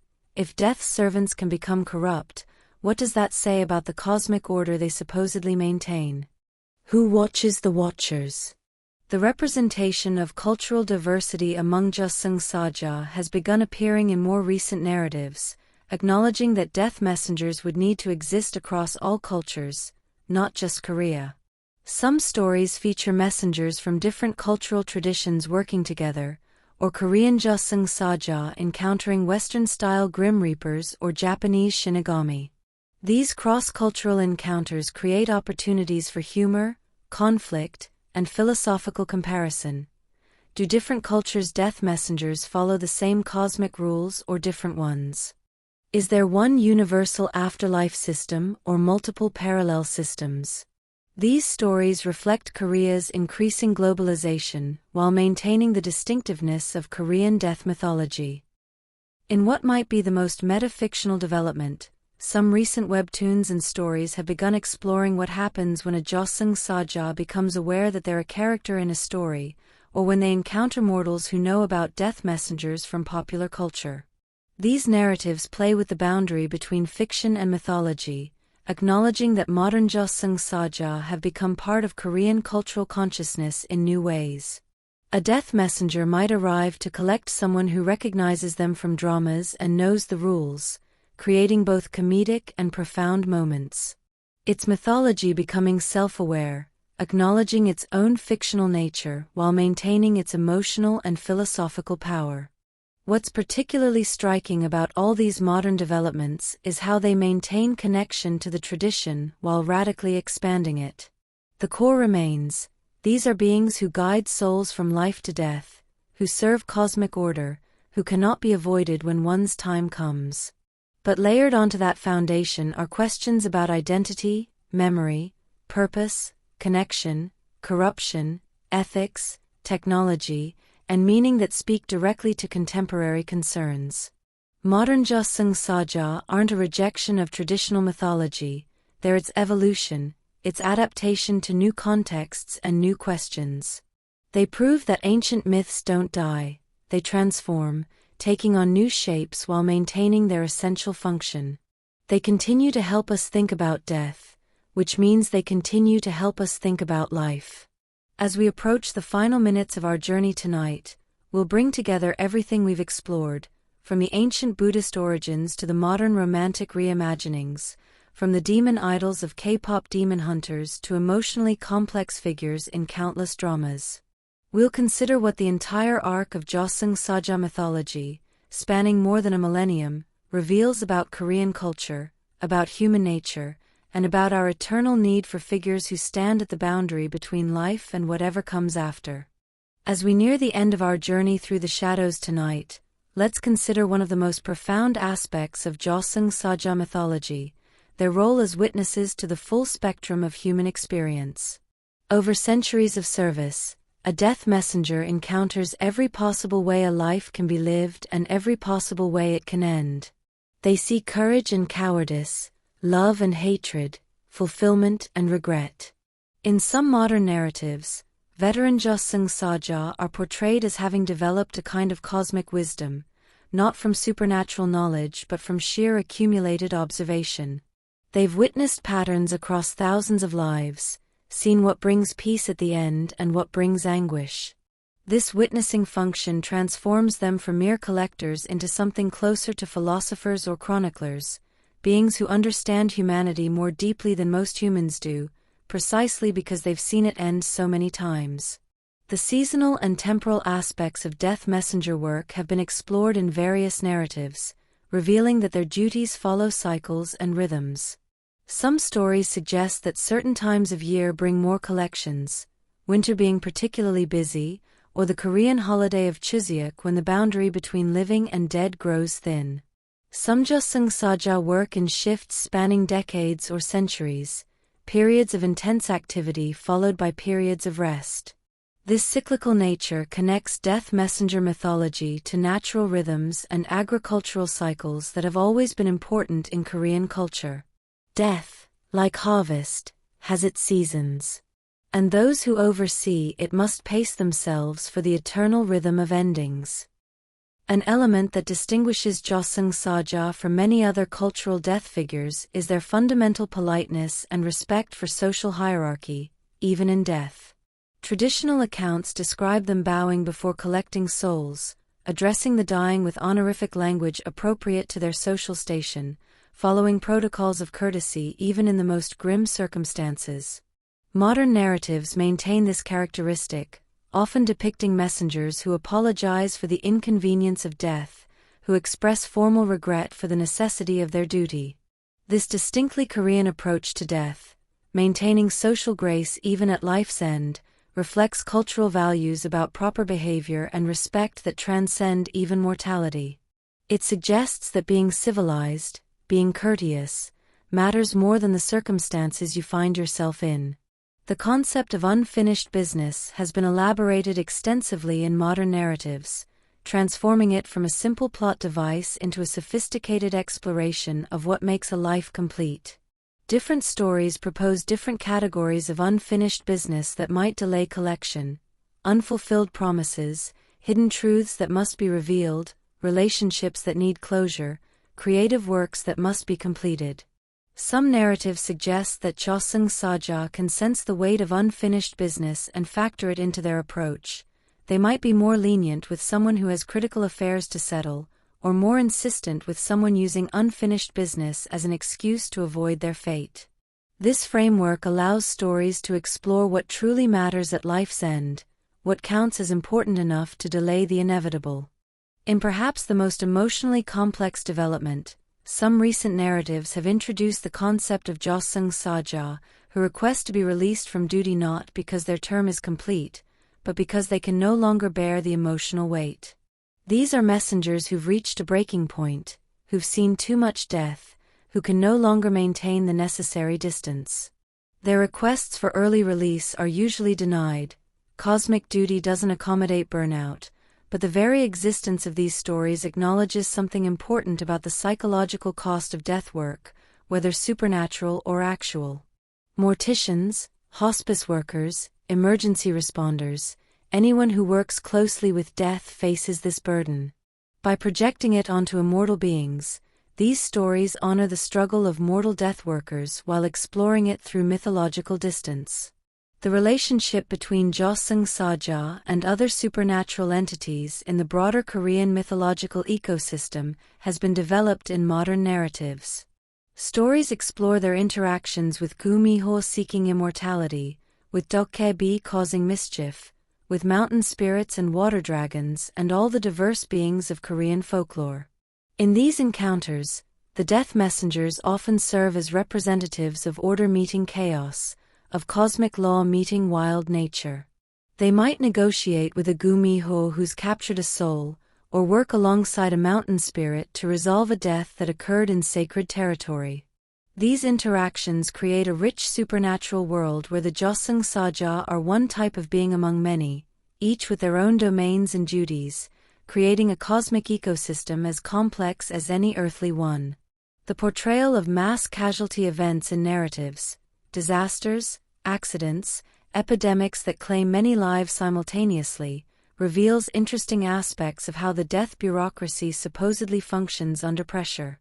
Some stories depict elite response teams of Jeoseung Saja, who specialize in handling these overwhelming situations, working with coordinated efficiency to process dozens or hundreds of souls at once.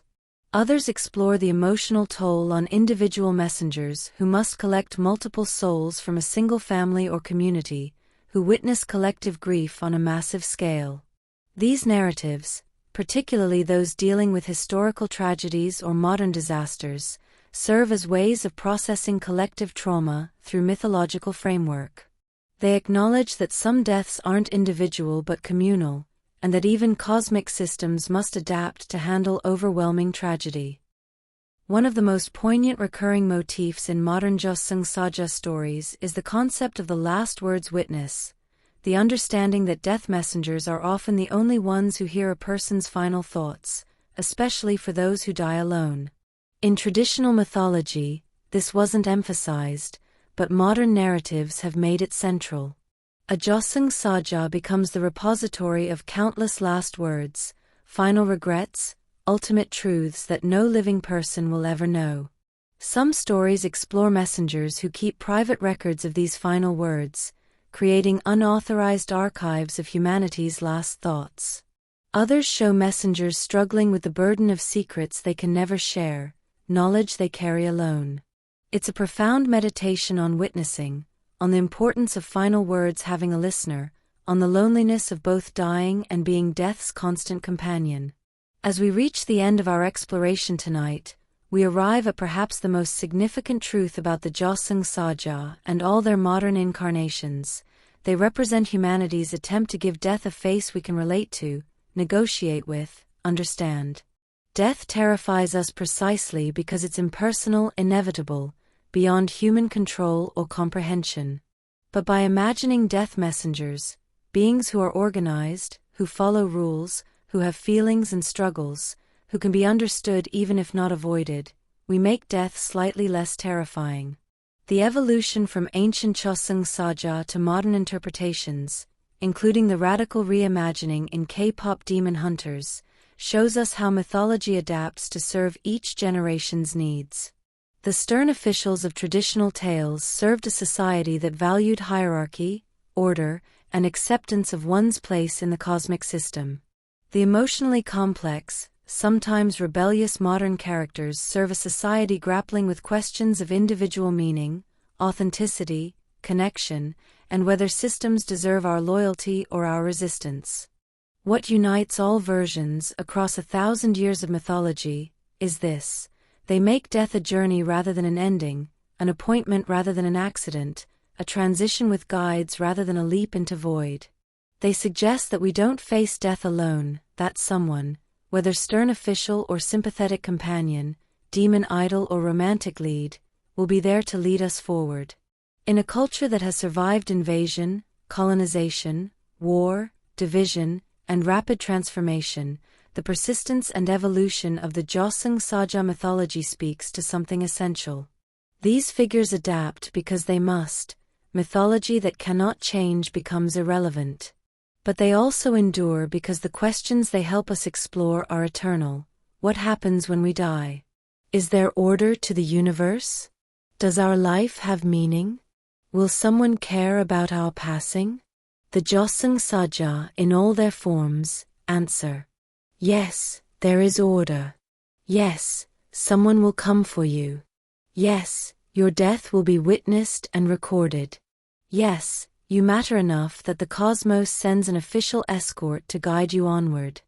And perhaps that's why, even in our scientific modern age, even in one of the world's most technologically advanced societies, Korean culture continues to dream about death messengers in hanbok and in business suits, as demon pop stars and romantic heroes, to tell stories about them, to reimagine them for each new generation. Because we still need to believe that death, like life, has meaning. That endings, like beginnings, matter.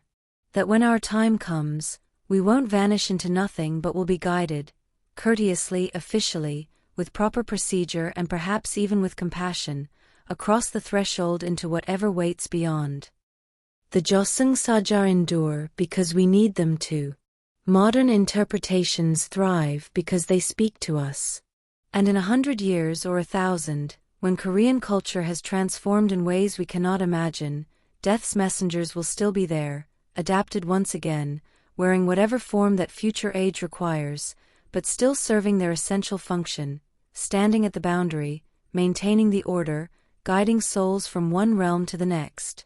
Because as long as we live, we will die. And as long as we die, we will need stories about what happens when we do. Thank you for walking this shadowed path with me tonight. May you sleep peacefully, knowing that when your time comes, however distant that may be, someone will be there to guide you home. But wait, our journey isn't quite complete. There are still more secrets hidden in the shadows, more layers to this ancient mythology that deserve their moment in the light. Let us linger a little longer in this space between worlds, and explore the final mysteries of Korea's death messengers. One aspect that has emerged in contemporary scholarship and creative works is the concept of soul fragments, the idea that particularly traumatic or sudden deaths might cause a soul to fracture, leaving pieces behind in the mortal world. In these narratives, Jeoseung Saja must serve not just as collectors but as gatherers, tracking down every scattered fragment of a soul before it can be properly guided to judgment. This portrayal transforms their work from simple escort duty into something more like spiritual archaeology or detective work. They must understand the deceased's life, their attachments, their traumas to know where pieces of their soul might have lodged, in beloved places, with loved ones, in unfinished projects. This concept speaks to modern understanding of trauma and fragmentation, the sense that grief and sudden loss scatter us, that wholeness must be carefully reconstructed. In some of the more mystical modern interpretations, certain Jeoseung Saja are described as having the ability to perceive the life threads that connect people, the invisible bonds of love, obligation, hatred, and dependency that tie souls together. When collecting a soul, they can see how that person's death will affect dozens or hundreds of others, the ripples extending outward like waves. Some narratives explore messengers who must make decisions about the order of collection based on these threads, perhaps delaying one person's death briefly because their immediate departure would cause catastrophic consequences for many others. This web of connection, this cosmic network of relationships, elevates the role of the Jeoseung Saja from individual soul collection to network management, tending the vast interconnected system of human relationships that death inevitably disrupts. The concept of echo deaths has appeared in several recent narratives, situations where a death reverberates across time, creating supernatural ripples that the Jeoseung Saja must manage. Perhaps a murder that spawns generations of revenge, or a sacrifice that creates temporal anomalies, or a death wish so powerful it affects reality. In these stories, death messengers must work not just in the present but across multiple time periods, coordinating with their past and future selves to ensure that complex, time-spanning deaths resolve properly. This science fiction-inflected mythology reflects contemporary fascination with time travel and multiple timelines, but it also speaks to something deeper, the sense that some deaths never truly end, that their consequences echo forward through history, affecting people who never knew the original deceased. An increasingly common theme in narratives is the exploration of voluntary death messengers, beings who chose this role rather than being assigned to it. Perhaps someone who loved a person so deeply that when that person died, they requested to become a Jeoseung Saja so they could ensure their loved one's soul reached its destination safely. Or someone who experienced death so traumatic that they volunteered to help others through the transition they themselves struggled with. These voluntary messengers carry different energy than their assigned counterparts. They're motivated by personal mission rather than duty, by memory rather than obligation. Their presence in modern stories suggests a shift from viewing cosmic service as burden to viewing it as calling, as a choice that grants meaning even in death. Some contemporary narratives have introduced the concept of death auditors, supernatural entities who investigate Jeoseung Saja for potential misconduct, who ensure that the death bureaucracy is functioning properly, who can punish messengers who violate cosmic law. These auditors add another layer of hierarchy and accountability to the system, suggesting that even death servants are watched and judged. More interestingly, they create parallels to modern corporate structures with their compliance departments and internal investigations. The presence of auditors transforms the cosmic bureaucracy from an abstract concept into a fully realized institutional system with checks and balances, office politics, and the possibility of reform or corruption at multiple levels. The relationship between Jeoseung Saja and dreams has been explored in fascinating ways. Some modern interpretations suggest that death messengers can enter dreams to prepare souls for coming transitions, to offer warnings, or to provide comfort. Others propose that certain dreams, particularly recurring dreams of death or dying, are actually memories of encounters with Jeoseung Saja from past lives, fragments of previous deaths bleeding through into current consciousness. This dream-death connection draws on both traditional Korean shamanic practice, where dreams were seen as spiritually significant, and modern psychological understanding of dreams as processing mechanisms. It suggests that we encounter death's messengers long before our actual deaths, that they prepare us gradually rather than arriving only at the final moment. In perhaps the most radical reinterpretation, some very recent narratives have begun exploring the concept of retired Jeoseung Saja, who have completed their service and been granted permission to reincarnate, but who carry trace memories of their time as death messengers. These characters exist as mortals but with subtle supernatural awareness. They might sense when death is near, feel uncomfortable around dying, or have inexplicable knowledge about the afterlife.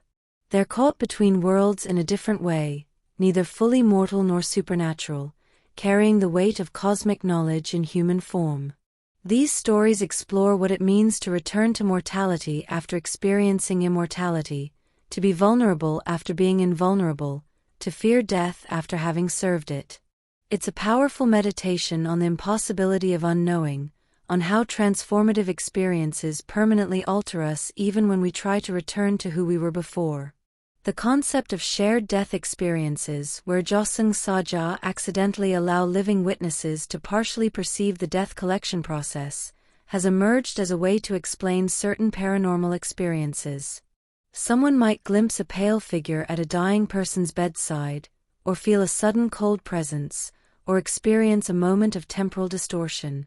In these narratives, the Jeoseung Saja don't intend for mortals to perceive them, but the intensity of the moment, the thinness of the veil at death, sometimes allows brief crossover. These glimpses change people, leaving them with unshakable knowledge that death involves more than biological cessation, that there truly are beings who guide souls onward. It's a way of incorporating real reported near-death and death-adjacent experiences into the mythology, validating people's spiritual experiences while providing a framework for understanding them. And so we arrive at the true end of our journey, not just through the mythology itself, but through what it reveals about us.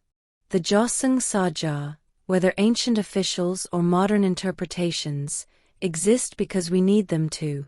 They give shape to the shapeless, put faces on the faceless, create narrative structure from the most narratively resistant moment of our existence, the end. Every culture creates figures like this, psychopomps, death gods, reapers, angels, because every culture must help its people face mortality. What makes the Jeoseung Saja and their evolution particularly beautiful is how they reflect Korean culture's unique genius for holding contradictions in balance, ancient and modern, spiritual and practical, terrifying and comforting, rigid and adaptable. From the first Buddhist monks who brought the concept to Korea over a millennium ago, through the Joseon scholars who codified the mythology in written records, through the survivors of colonization and war who kept the stories alive, through the filmmakers and webtoon artists and drama writers who reimagined them for new generations, including the bold creative team behind K-pop demon hunters who transformed them into demon idols. The Jeoseung Saja have endured. They've adapted their clothes, their tools, their emotional registers, but they've never stopped doing what they were created to do: help us face death with the assurance that we won't face it alone. 100 facts across 1,000 years, all pointing to a single truth: death is inevitable, but it doesn't have to be meaningless. There is order. There is witness. There is transition rather than obliteration. And when your moment comes, someone will be there, courteous and professional, or compassionate and conflicted, or glamorous and dangerous, depending on which version of the mythology speaks to you, to guide you across the threshold. The Jeoseung Saja began as Buddhist teachings made manifest. They became Korean through centuries of cultural synthesis. They evolved through various interpretations, from drama leads to demon pop stars, through the needs of contemporary hearts. And they will continue changing, continue adapting, for as long as Korean culture endures and humans need stories about death. May these stories comfort you. May they make death a little less fearsome. May they remind you that endings, like beginnings, are part of a larger pattern. And may you live fully, knowing that when the pale official or the handsome young character or even the demon idol finally appears at your door, ledger in hand, they're not there to end your story but to help you turn the page to whatever comes next. Sleep well. The messengers know where you are. But your name is not yet in their ledger. Your time is not yet come. So rest easy, dream peacefully, and wake to another day of living, which is, after all, the very best thing you can do while waiting for the inevitable appointment we all must keep. Thank you for walking this final stretch with me. Our journey is complete. The shadows release you. Return to the light, and live well.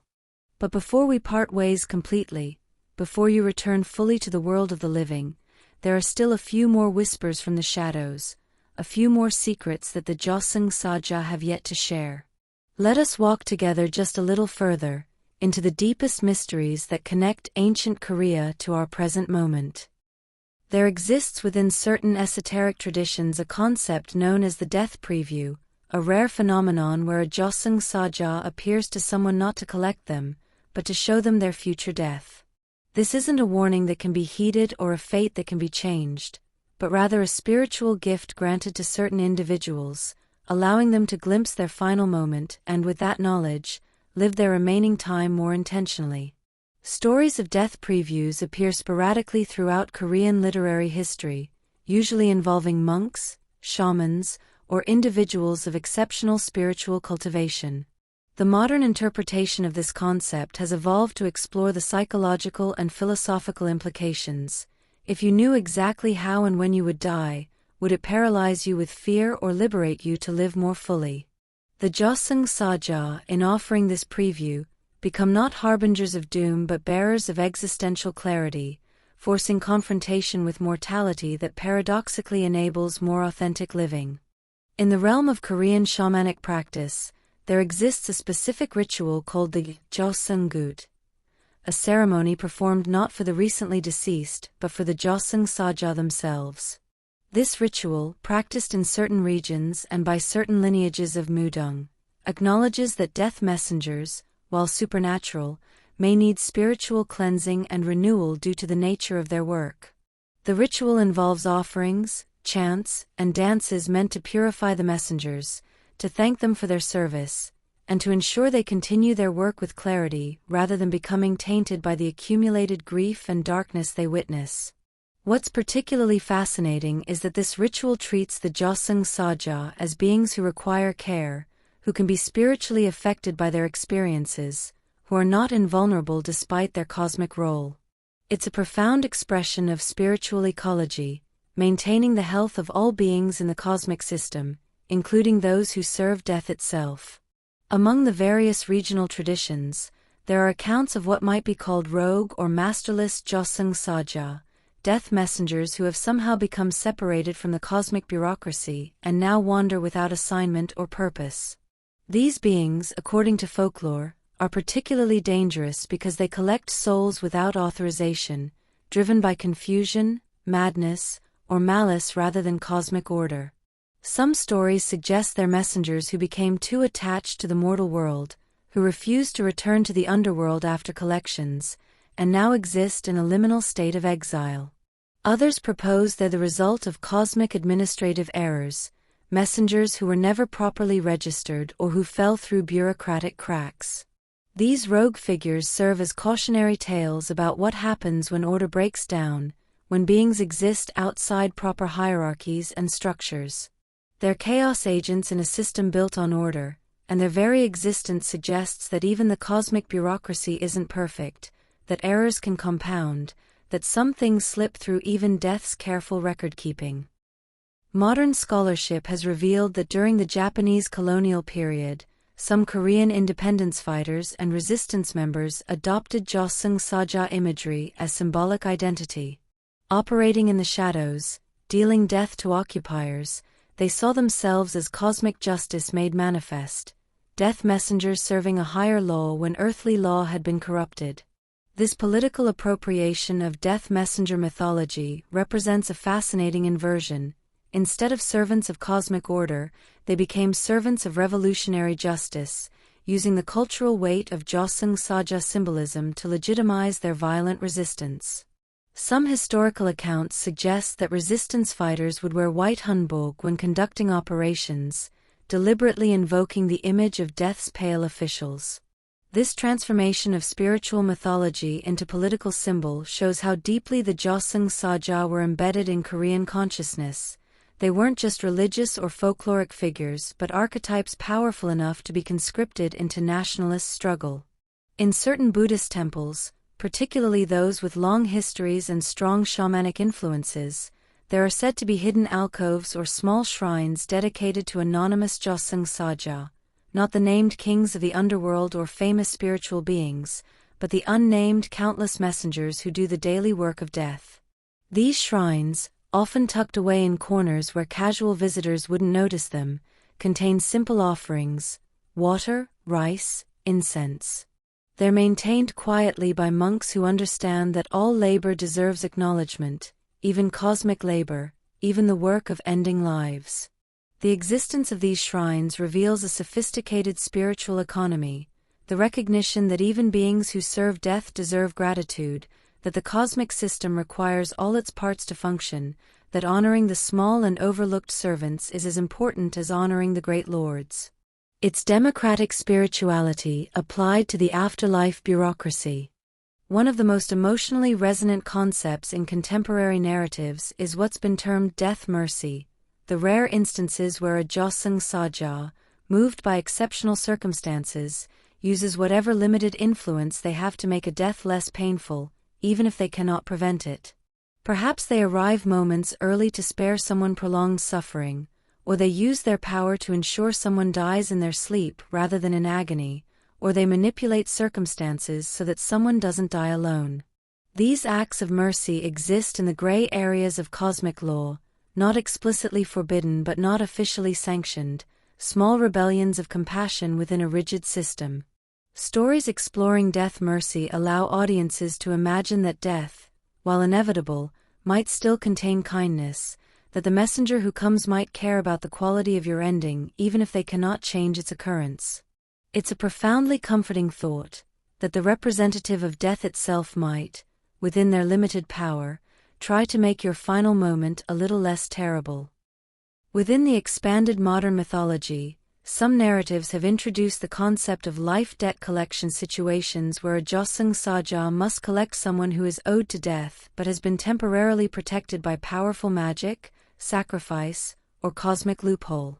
These are debts that have come due, deaths that have been delayed but cannot be indefinitely postponed. The messengers who specialize in life debt collection are portrayed as particularly stern and unyielding because their targets often have powerful reasons for resisting. They might be protected by shamanic magic, sustained by someone else's sacrifice, or hiding behind temporal anomalies. These stories explore the ethics of delayed death, questioning whether postponing the inevitable is mercy or merely prolonged suffering, whether those who bargain for extra time ultimately pay a higher price than if they'd accepted their original fate. There's a peculiar tradition, documented in several historical texts and still occasionally referenced in modern spiritual practice, of preemptive mourning for those who encounter Jeoseung Saja prematurely. If someone has a vision or dream of death messengers approaching, or if a shaman perceives their presence near a household, families might conduct mourning rituals before anyone has actually died, not to prevent death, which is impossible, but to begin the process of acceptance and transition. This practice acknowledges that death is a process rather than a moment, that it begins well before the physical body ceases, that emotional and spiritual preparation matters. The modern psychological equivalent might be anticipatory grief, but the traditional practice was more ritualized, more communal, and explicitly acknowledged the role of supernatural messengers in the death process. It treated the appearance of Jeoseung Saja as the first stage of dying, even if physical death was still days or weeks away. And finally, we arrive at perhaps the most mysterious and least discussed aspect of Jeoseung Saja lore, the concept of the final messenger, a singular being who will collect the very last soul at the end of time itself. Various esoteric Buddhist texts and folk traditions hint at this figure, the Jeoseung Saja who will remain after all others have finished their duty, who will guide the final human soul to judgment, and who will then, at last, be released from eternal service. This apocalyptic figure represents both ending and completion, when all deaths have been collected, when the cosmic ledgers finally close, when even death itself can rest. The final messenger is portrayed variously as the oldest Jeoseung Saja, having served since the beginning of time, or as a position that will be filled by whoever is most qualified when that impossible moment arrives. This concept provides teleological meaning to the endless cycle of death. It's not truly endless, not ultimately meaningless, but moving toward a final resolution when even the death messengers can lay down their ledgers and ropes and finally rest. And now truly, we have reached the end. 100 facts, spanning from ancient origins to apocalyptic conclusions, from the mists of the Three Kingdoms period to tomorrow's uncertain future. We've walked through 1,000 years of mythology and a decade of revolutionary reimagining. We've met stern officials and sympathetic companions, cosmic bureaucrats and rebellious romantics, demon pop idols and eternal witnesses, exhausted workers and voluntary servants. The Jeoseung Saja are many things, symbols of death's inevitability, representatives of cosmic order, projections of our anxieties, vehicles for our hopes, mirrors of our cultures, and companions for our final journey. They've been whatever each generation needed them to be, adapting endlessly while remaining essentially themselves. From Buddhist temples to webtoon panels, from shamanic rituals to streaming dramas and animated films, from whispered folktales to global phenomenon, they endure. They change. They serve. They witness. They guide. And they wait, patient and eternal, knowing that eventually, inevitably, each of us will meet them. When that day comes, and it will come for all of us, perhaps you'll recognize them from these stories. Perhaps you'll see in their pale faces or dark suits or even glamorous idol personas something familiar, something almost comforting. Perhaps you'll remember that countless souls have taken this journey before you, that you're not alone, that someone whose job it is to care about your transition will be there to guide you. Until that distant day, live well. Love deeply. Create beauty. Find meaning. And when you think of death, when the shadows grow long and the veil seems thin, remember the Jeoseung Saja, Korea's grim reapers, death's gentle bureaucrats, demon idols and romantic leads, the pale officials who maintain the cosmic order one soul at a time. They're not coming for you tonight. Your name is not yet written in their ledger. So rest easy, knowing that when they do finally arrive, they'll treat you with the courtesy you deserve, guide you with the care you need, and ensure that even in ending, you'll be part of something larger, older, and more meaningful than you can imagine. Thank you for this journey through the shadows. May the light find you well. And may your eventual meeting with the messengers be far, far in the future, preceded by a life so full, so rich, so complete, that when the time comes, you'll be ready to walk with them into whatever waits beyond. Sleep peacefully, dream sweetly, and wake to another day of precious, temporary, beautiful life.